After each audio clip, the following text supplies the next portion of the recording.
Hi guys, welcome to Diva's TV. I'm back once again with another message. I want to talk to you guys about the things that you have faced in your life. If you could think of the worst thing that happened to you in your life and you think back on it, that was the moment where the enemy thought he would take you out. He thought that this would be the end of your life, that you would actually give up. And if you could think of that, thinking of an enemy that is banking on you to let go of your life, that should help you to pursue more and more of what you have in store for your life, the things that you were meant to do, the purposes that you have in your life, the things that you were called to do. That should make you want to go harder on life, and that's on period. If you're wanting to stay tuned for this message, please stay tuned and hit the like button while you're at it.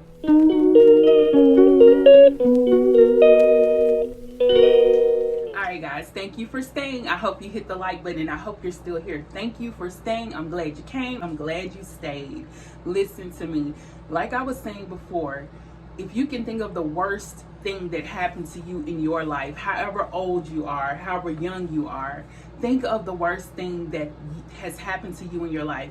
That was a moment where the enemy just knew that he would take you out.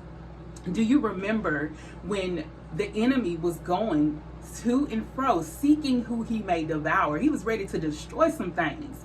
He was banking on somebody's life to say, listen, this is what I'm going to do to destroy their lives. He was going to and fro. He couldn't find anyone. Okay, so then he goes and he appears before the Father. He says, the Father says, where have you been? Even though the Father already knew where he'd been, like he didn't know, he's all knowing. He knew already what had been going on. But he tells him he's been going to and fro, seeking whom he may devour. He's been seeking the whole world, trying to find someone. And the Lord told him, have you considered my servant Job?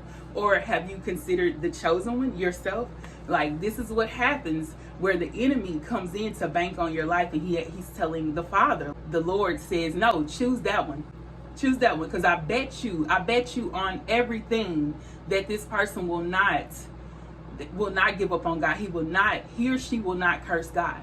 Period. Like, that's how much confidence God has for you in your life. He has confidence in you because he chose you to go through this, to let it be known you ain't giving up on him, that you loyal to the fullest. That's what he wanted to do. So when you think back on that worst thing, think about how you continue with your life. Even though right now you may be going through the worst of the worst because of what happened to you, or maybe you're at a point to where you've gotten over that and you're still going on in life. That's what the Lord is saying. Like, this is what I wanted to see in you. This is what I wanted to see in your life. I wanted to see you go further. I wanted you to get over this. And for those of you who have not gotten over or through the situation, he wants you to know that I'm banking on you, that you will get through this. And I'm here to support you in this thing. Like, for real. For real, for real. He's banking that you are actually going to get through this, while the enemy himself is banking on you to give up. So that should give you so much more confidence, more courage, more strength to keep going on in the fullness of your life. Knowing, because to me, what it makes me think of is someone trying to, fight you, right, physically, and they're like, I'm gonna beat them up. I bet you they place a bet in saying that they're going to fight you and get you down and take you out of here. That's how the enemy is doing, pursuing you, or has pursued you to make you think that you will lose. Now, this gives you strength. This should give you more courage and more confidence to say, you know what? You banked on me. You really thought I was going. That's where you got to get that fight back into your life. You got to get that fight back in you, because your enemies, the enemy will use different people. Because remember, with Job, he used his friends, his wife. He used a lot of people to tear him down. So those people that you've been dealing with, that's been like going off on you or doing things or not there for you, those are the very people that the enemy uses to try to make you give up. So now you gotta put in your strength, in your efforts, staying close and connected to the Most High, knowing that you have that power. Because God says, where you are weak, I am strong. Yes, it says, let the weak say I am strong. That's right. You are strong, because in your weakness, God brings perfection to your strength. He perfects your strength through him, because greater is he that is in you than he that is in the world. Do you hear me? I'm telling you guys, there's no reason for you to let go of your life, because like I said, when you look at how the enemy chose to bank on your life, to say, bet on your life, that should give you so much strength. It gives me more power. Even though we face so many things, we go through so much, and some of the things that we go through are very unfair. Job lost all of his children. Job lost all of his money, his cattle, the farm, he lost everything, and then he became sick. You know, he actually lost his wife and his friends because they were all against him. They were like, you must have did something wrong. You must have did something, because that's what people will do. If something bad happens to you, people will go and depict your life and make notes, mental notes, maybe even write it down. Who knows? They will depict everything that you have done to see, like, is this why? They had to do something wrong. This is probably why this is happening. But there's no specific reason why, because at that moment with Job, of course, we know Job hadn't really done anything wrong.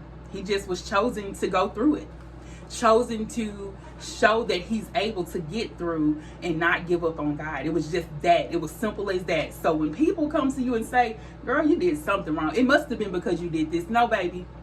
You can't go off of that, because you don't know. Most people don't know the mind of God. They don't know what God is thinking. They don't understand the things of God. Most of us don't. So we can't go off by judging. That's why it says, judge not, lest you be judged. So wherever they're judging you, they'll be judged accordingly. And that has to do with God, because he says, vengeance is mine, right? So he brings that to the forefront to let people know that, listen, just because this happened to you, or just because this happened to this particular person, does not mean that it was something that they did in their life. When sometimes it can be that, but sometimes it may be that the point of, with Job, I think with the chosen ones, we do go through a lot.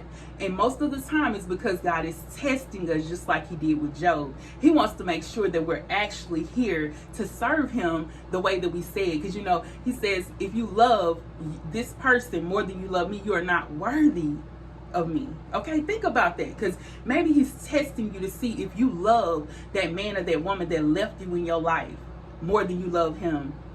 Maybe he's trying to see if you love your fame or your fortune more than you love him. He takes it away to see if that's what it is. Do you truly love me? Maybe he's taking away people in your life, physically or in the spiritual realm. Maybe he's taking people away from you to see if you truly will serve him. Because remember, with Abraham, he told him to take his child and take him as a sacrifice, right?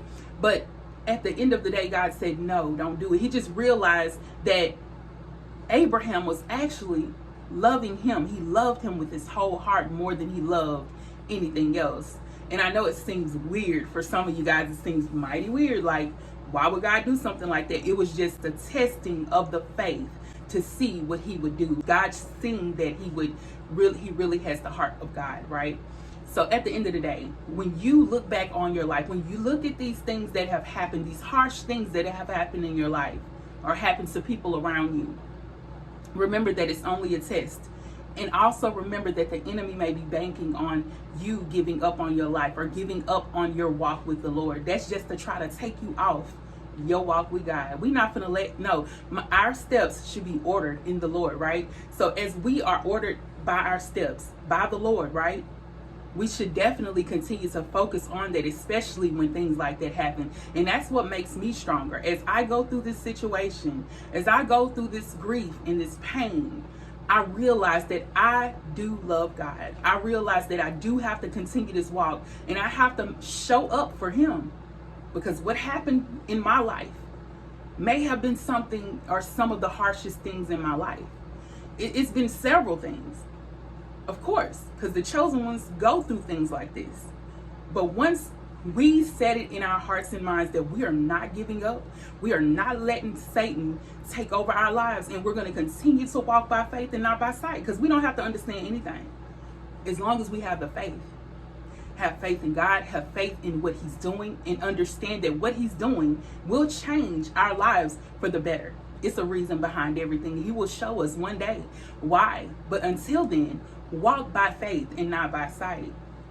And stay strong, stay strengthened, stay encouraged, knowing that your enemy is banking on your life, and you got to say, nope, not me. Not me. Type in the comments, not me. I'm not giving up. I'm going to continue to walk. I'm gonna walk it out. I'm gonna walk it out. You can type that in the comments too. I'm gonna walk it out. Keep going. Keep going. And even in those moments where you break down and you cry and you begin to sob and weep and not understand, God will give you that peace that surpasses understanding. Every single time you cry, every single time you're going about your day and you're thinking about that worst thing that may have happened in your life, God is there with you. He has never left you. He will never leave you nor forsake you. So continue to stay strong, be powerful, strengthen yourself in the Lord, encourage yourself in the Lord like David did.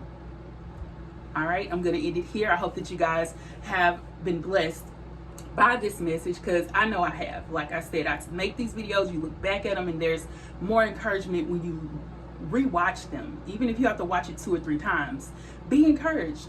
I love you guys. Be blessed and stay blessed. Stay blessed and know that you are all powerful, because the one that is in you is stronger and more powerful than those that are in the world. Peace and blessings.